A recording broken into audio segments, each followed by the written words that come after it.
Muy buen día, jóvenes. Hoy vamos a ver lo que es el uso de variables polimórficas con Java. Bueno, espero que el tema sea de su agrado y pues ya tengo en el curso virtual apartado el espacio para que podamos ver esta clase.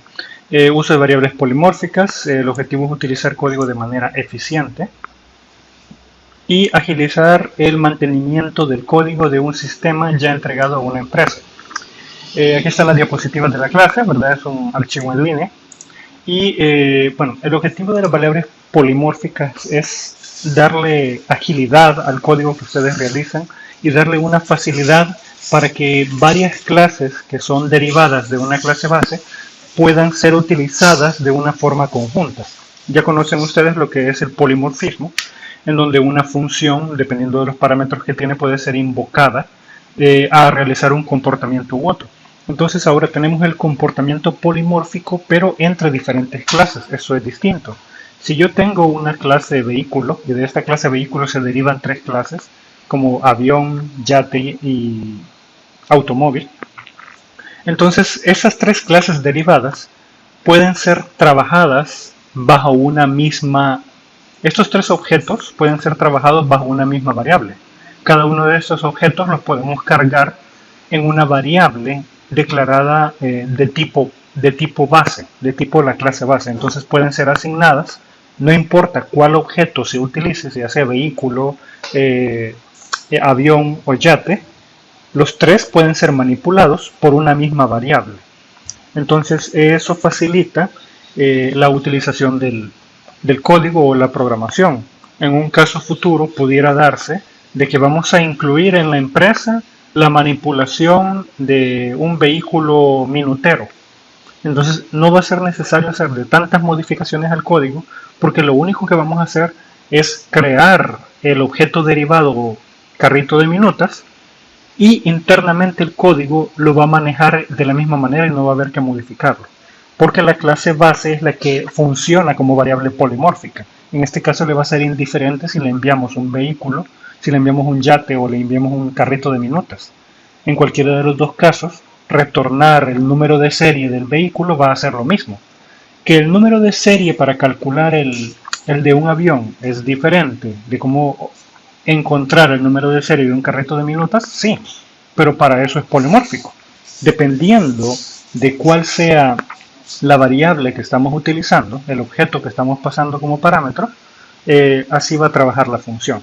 Ya vamos a ver un ejemplo al respecto. Entonces, bueno, si entramos a las clases, aquí tenemos el uso de variables polimórficas. Definición. Las variables que contienen objetos son variables polimórficas. Entonces yo declaro, por ejemplo, mi variable vehículo v igual a new vehículo, el constructor, y luego v se convierte en una variable polimórfica, así de simple.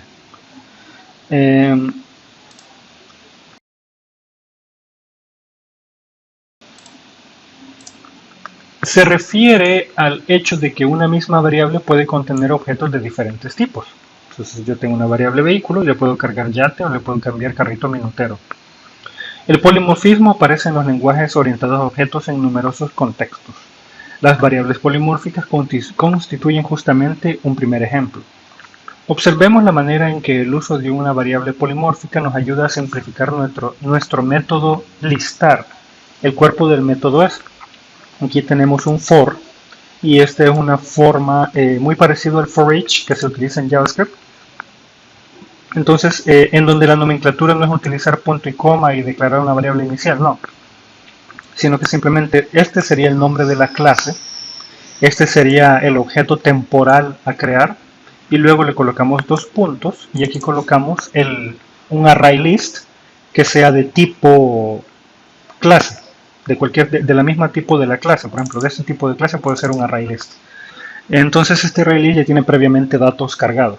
Entonces vengo yo y este elemento que está aquí voy a invocar la función imprimir. ¿Cuáles pudieran ser estos elementos? Pudiera ser un objeto de tipo venta, podría ser un objeto de tipo contabilidad, pudiera ser un objeto de tipo subsidio, pudiera ser un objeto de tipo descuento. Entonces, no importa qué tipo de objeto es, en todos esos elementos derivados, nosotros declaramos una función imprimir, la cual puede ser utilizada por la clase base. Entonces, no importa de qué tipo sea esta es la clase base de cualquiera de estos tipos, ¿verdad? Y siempre vamos a tener una función imprimir.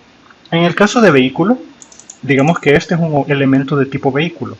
Y aquí tenemos un vector que tiene diferentes objetos. Bien pudiera tener objetos yate, objetos carrito, objeto avión, objeto bicicleta. Pero todos esos objetos tienen una misma función en común que pertenece a la clase base. Entonces cargamos el derivado en la clase base e invocamos la función de la clase base, que va a estar sobrescrita obviamente por los hijos. Vamos a ver un ejemplo más claro. Análisis de la lista. Se recorre elementos. Cuando se refiere a elementos es una lista de objetos de diferente tipo que son hijos de un mismo padre, de tipo ArrayList. Cada elemento de el ArrayList elementos es de un subtipo diferente, por ejemplo, automóvil, yate o avión. Sin embargo, podemos asignarlos iterativamente a través del for a una variable de tipo elemento, debido a que elemento es base o padre de automóvil, yate o avión. O sea, el requisito para poder hacer esto es que este objeto de la izquierda sea el padre de la lista de objetos de la derecha. Entonces yo aquí tengo vehículo B y este tipos transporte puede tener dos objetos de tipo avión, dos objetos de tipo yate, cuatro objetos de tipo automóvil. No importa. La cosa es que esta lista de objetos sean hijos de este. Bueno, de este tipo. Esta es una variable creada simplemente para almacenarlos uno por uno. Entonces invocamos b.datos. Luego tenemos ¿de qué sirve esto? ¿Dónde se ve la reducción de código? Bueno, al utilizar una variable polimórfica, en este caso vehículo v, que es como lo estamos utilizando en el for, aquí vehículo v, aquí vamos a cargar cada uno de los elementos del vector.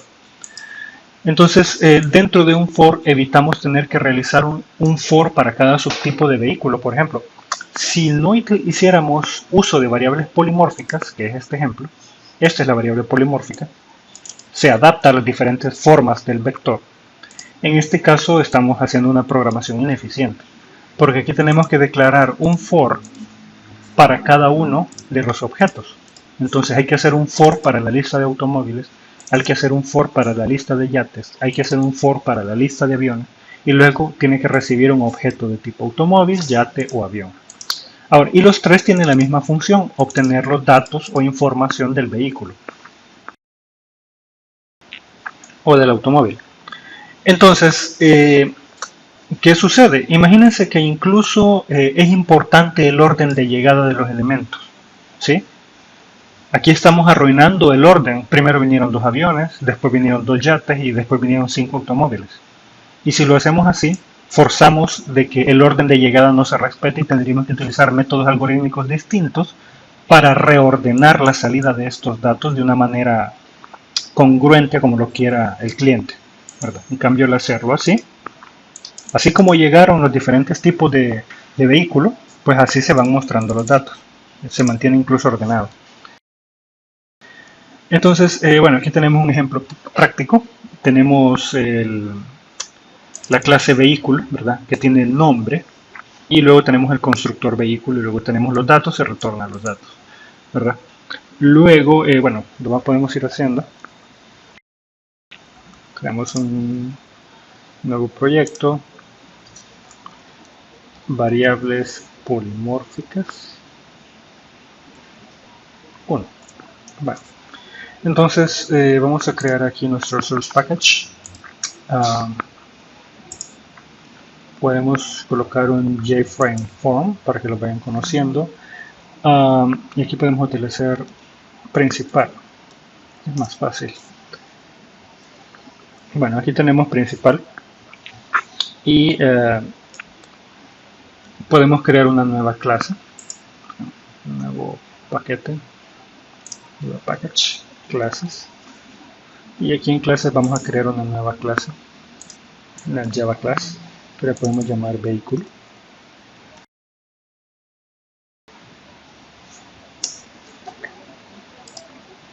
Bueno, dentro de vehículo pues vamos a programar eso. Y listo. Entonces, bueno, una vez que tenemos la clase, vamos a continuar. Si se fijan, aquí tenemos la variable pública nombre, el constructor que recibe el nombre y lo asigna, y luego la variable datos que retorna simplemente el nombre del vehículo. Ahora, vamos a tener aquí otra clase que va a ser automóvil que hereda de vehículo.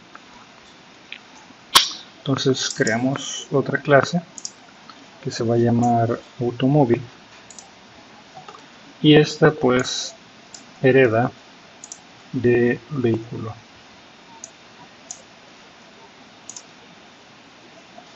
Bueno, aquí está, el super ya funciona y los datos funcionan también, sobreescribiéndolos evidentemente. Luego tenemos aquí la función, la clase avión. Entonces creo la nueva clase avión. Y luego, pues, obviamente hereda también de vehículo.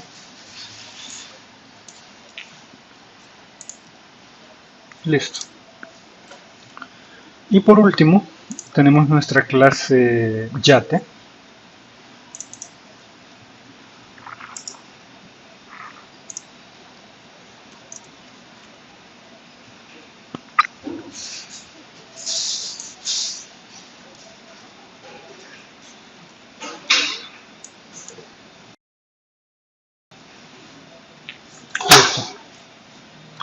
Bueno, entonces, si ustedes se fijan, avión tiene además el número de serie, por lo tanto el constructor recibe el nombre y el número de serie, ¿verdad?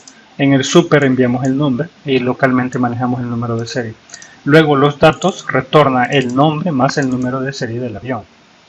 Luego tenemos el automóvil que tiene la variable placa como extra. El constructor recibe nombre y placa. Invocamos al padre con el nombre y manejamos localmente placa. Luego retornamos con datos nombre y placa. Luego tenemos vehículo, que es el base, y el yate. Entonces tenemos yate, que el yate tiene un IV como número de identificación. Entonces recibe en el constructor nombre IV. Luego al super enviamos el nombre y al IV pues lo manejamos localmente y los datos muestra el nombre y el IV. Ahora bien, aquí tenemos la implementación. Este es un botón AWT de Java. Entonces nos venimos aquí a principal, jalamos un botón, un simple y sencillo botón, se me esconde, estoy seguro que casi me habla, ¿vale? Entonces aquí tenemos el botón, un botón grande. Le podemos cambiar el texto, le ponemos aquí aceptar y le damos doble clic. Listo. Entonces aquí ya podemos programar nuestro botón. Vamos a crear una lista de elementos. Aquí tengo un array list. Hay que incluirle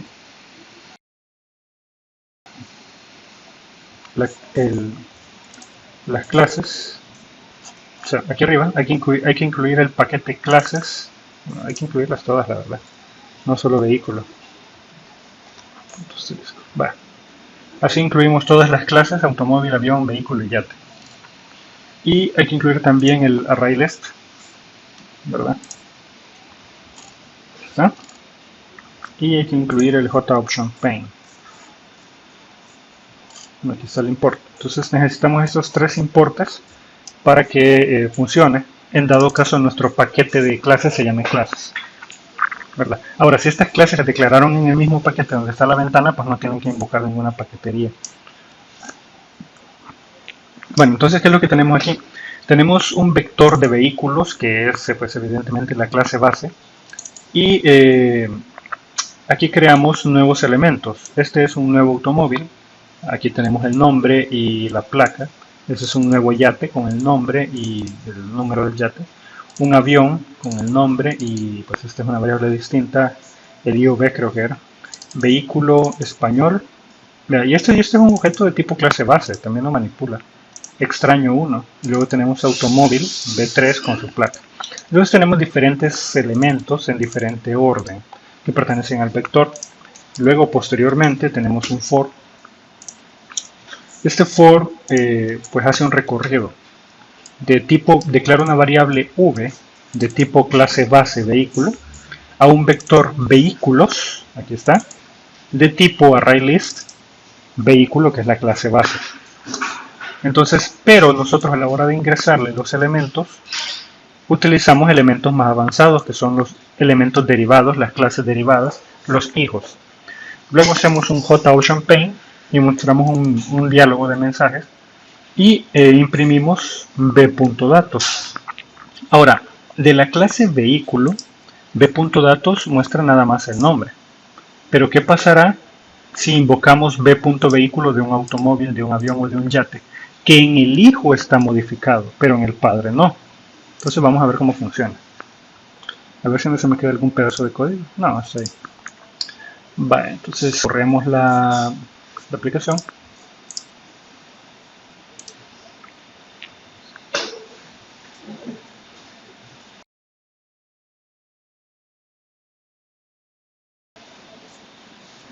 Vale, aquí está la aplicación.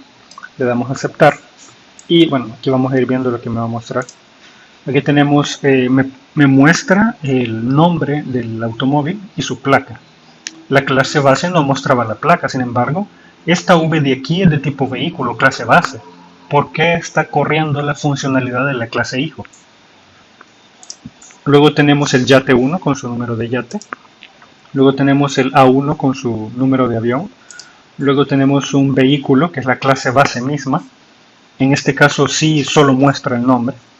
Y luego tenemos automóvil. Entonces, como ustedes podrán observar, aquí lo que sucede es que esta V es de tipo vehículo, ¿sí?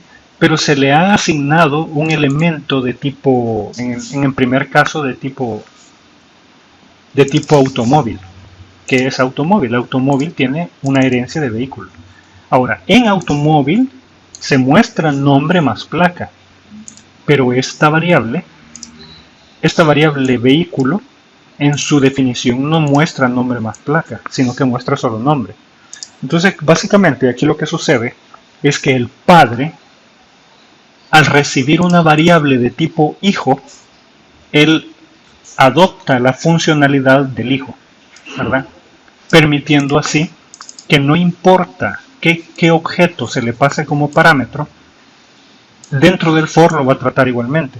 Imagínense que más adelante a la empresa se le ocurre, en lugar de manejar automóvil, yate y avión, quieren manejar los carritos minuteros. Entonces, no va a suceder nada. Este código no se va a tener que modificar. Lo único que vamos a hacer es agregar. Así es que vamos a crear la nueva clase. Carrito minutero, ¿verdad? Vamos a copiar un poco de los otros, porque es solo un ejemplo. Entonces, string, minutas, cantidad, minutas, le vamos a poner. Aquí pasamos el constructor, que sería carrito minutero. Luego aquí cantidad de minutas, ¿verdad? Hagémoslo int para complicarnos la existencia, ¿verdad? Entonces aquí pasamos el nombre. Y eso tiene que tener un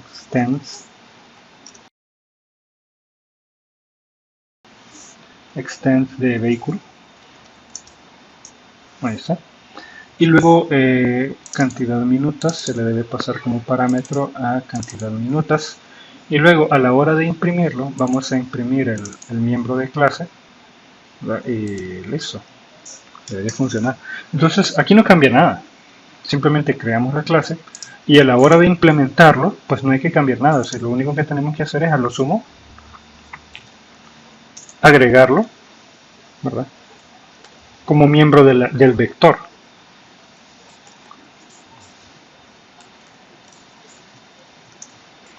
Carrito minutero, minutos, y aquí le vamos a poner cantidad de minutos, que es un entero, a 78. Vale, entonces vamos a ver si lo imprime. Le damos play.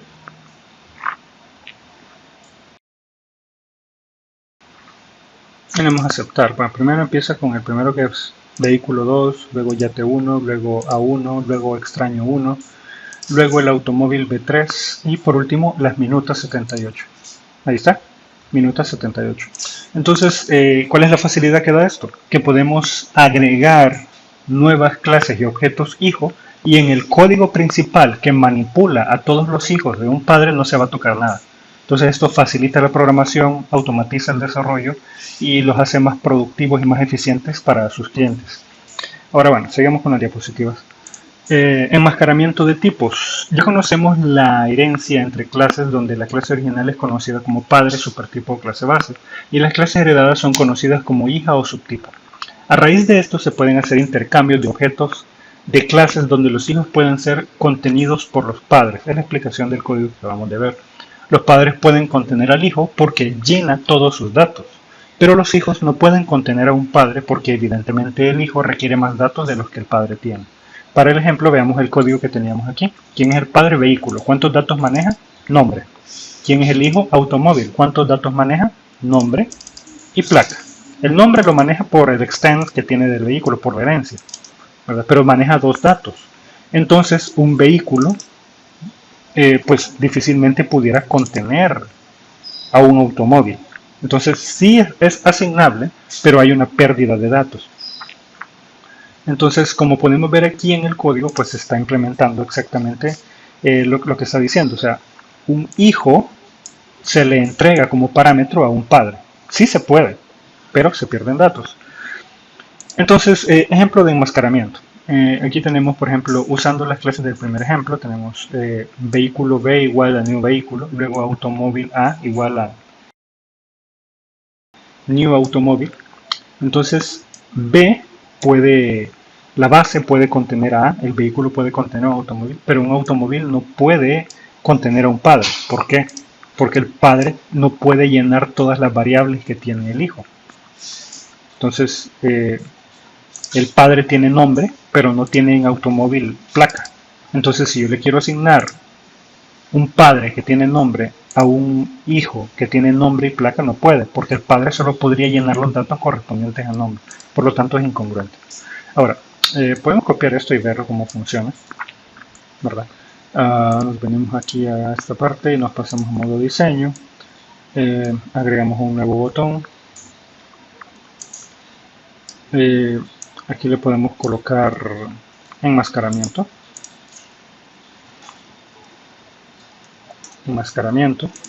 Programamos aquí y cargamos el código. Entonces aquí cree un objeto de clase base